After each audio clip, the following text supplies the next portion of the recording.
Welcome to A Voice for All. I'm glad you're tuning in, and if this is your first time, welcome. I hope you enjoyed tonight's show. If at any point you'd like to get involved in the discussion, feel free to join the Jam Fam over at Facebook. You could tweet me, you could send me a letter with a stamp. I like letters. I like to hear your messages, and I appreciate all the feedback you guys give me each and every week. I also like to say happy Epilepsy Awareness Month. We spoke about it last season, that if you know how to help somebody, or if you do not know how to help someone with epilepsy, I encourage you to go online, take a course, because you never know when that situation may arise. If you have tuned into season 1 episodes, you would have seen special applications, and I have them back on the show because, let's just face it, they have such great information. I had to bring them back. So welcome, Nancy and Sarah. Tell me, what have you guys been doing recently with special applications? Well, first of all, congrats on your 2nd season. Thank you. Awesome, awesome. We love the show. We love what you're doing. It's incredible. And we've been doing quite a bit since the last season, too, that we are super excited to talk about. You know, there's been a lot of stories, unfortunately, of individuals with autism that have gone missing. And so we became passionate about, you know, we're passionate about autism in general. Yes. But now specifically about empowering individuals, teaching them what to do if they get lost. This is a huge, you know, issue. Over 50% of individuals with autism will go missing. They've done studies on this, and so we have, since the last season, embarked on a journey to empower individuals, specifically with an app that we're creating. And that's what we're doing. And like I said, the reason why I brought you on, because after hearing about Avante, that just struck home for me for some reason, and I felt that this is a topic that really needs to be addressed. And when I saw that you guys are, you know, you guys did not miss a beat. You got right on top of it. You noticed the need. I had to bring you guys back on. So tell me more about this app. Yes, well, I just get chills when I think about Avante, because he was in school and he walked out of school. I remember that story. So that was really something that drove. We were already considering doing this app to help teach individuals with autism what to do if they get lost in the app, but there's also a teacher-parent component, so that we can break down the skill and how you actually teach it, because what we know is it's not enough to just tell somebody what they need to do. We've broken it down, but they actually need to practice. And so within the framework of an app, it's a little difficult to do that, but we've set it up so that teachers and parents can go out and practice doing it as well, and hopefully prevent this from happening to anybody else. Okay, so give me the rundown. How does it work? All right, so as Sarah mentioned, you know, it's not enough to just tell somebody, especially a child, you know, this is what you do if you get lost, right? And that's actually what most people do in the community.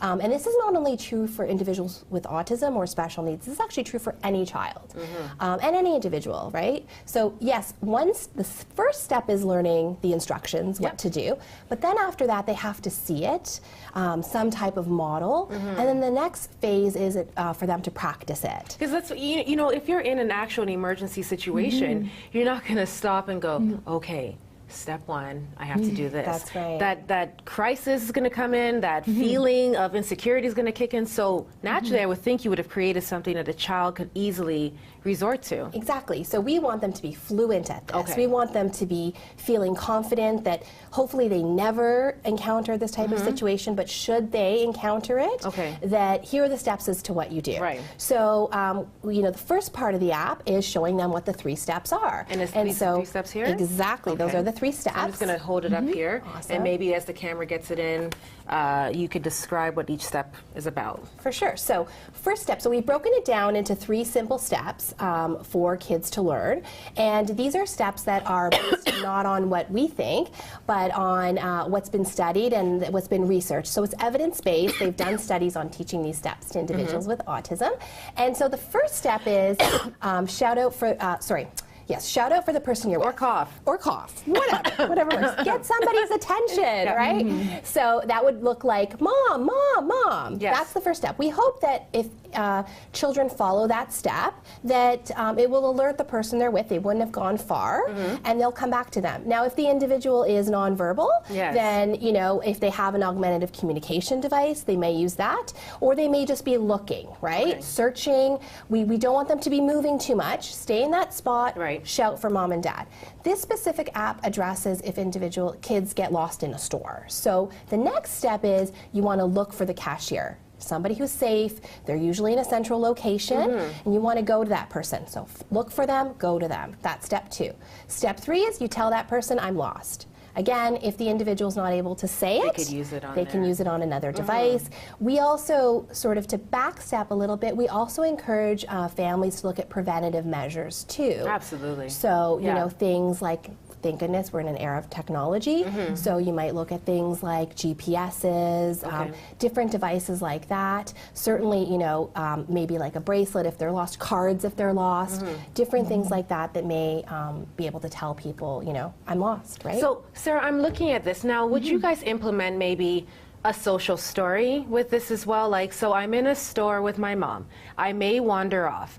I feel scared. Like, do you guys do something like that with your workshop, or? Well, actually, a social story is a nice thing to add to it for sure, but part of the framework that we teach families to do is you go and practice with these visuals, and you individualize them to each child. So again, if, like Nancy mentioned, if they're doing sign language versus verbally saying it, you can individualize it that way. But the key is to go out and practice in a safe place. Now, a store in Hamilton allowed us to produce these really great professional models. And if you go talk to store owners, you know, when they find out what it's for, they're happy to help. Most, in our experience anyways, a lot of people are happy to help. So you would want to go with somebody to be safe, because you're going to separate yourself from your child. You need to create the context. You know, I'm going to be out of your sight, and this is what you're going to need to do. And you would bring the visuals with you to point the first thing you're going to do, and that's how the app explains it for the teachers and the caregivers of what to do. And then you actually get out of their sight, and if they follow the steps, you need to give them the feedback for the practice. So good job shouting for mom or dad, you know, giving them the praise, and then if there's something they need to work on, you remind them of those areas they need to work on again.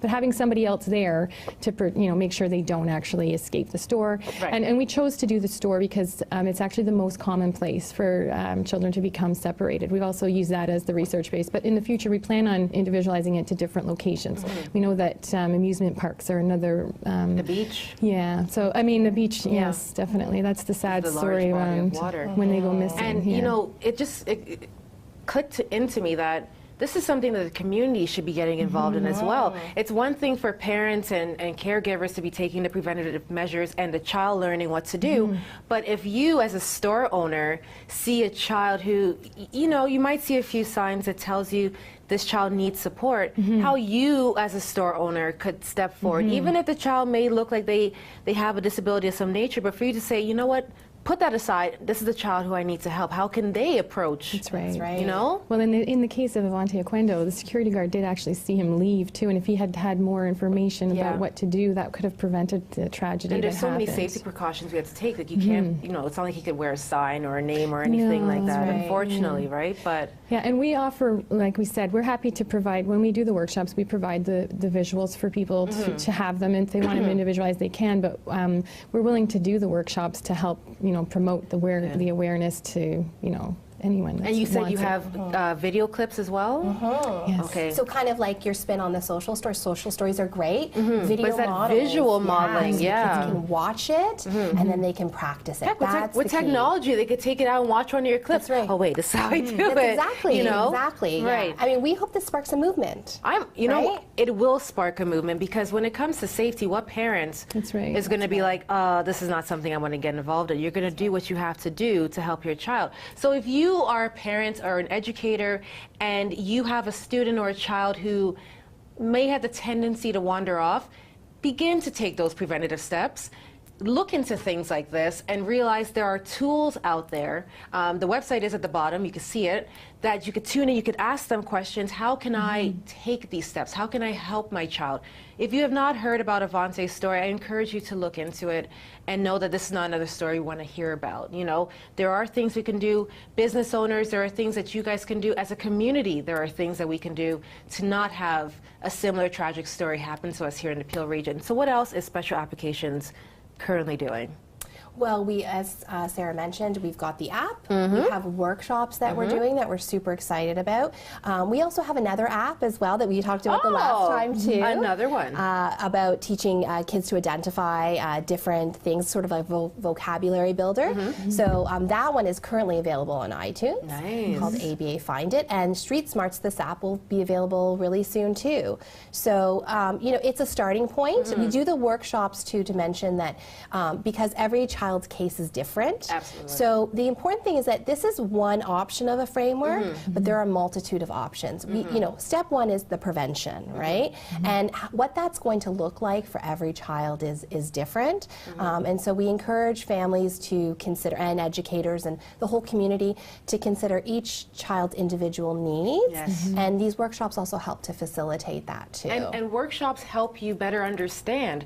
Not everybody's tech savvy, so maybe someone has to come to one of your workshops and get that one-on-one feedback and ask those questions to know. Because like I said, I don't see what parent or educator is not going to want to look into this. Absolutely. You know, they don't want to see something happen to their child or their student. So That's right. I'm always so proud of the work you guys are doing, because you're realizing a need, you're acting on it, and there's tons of children, I'm sure, who are benefiting from what you guys are doing. How's the elephant, by the way?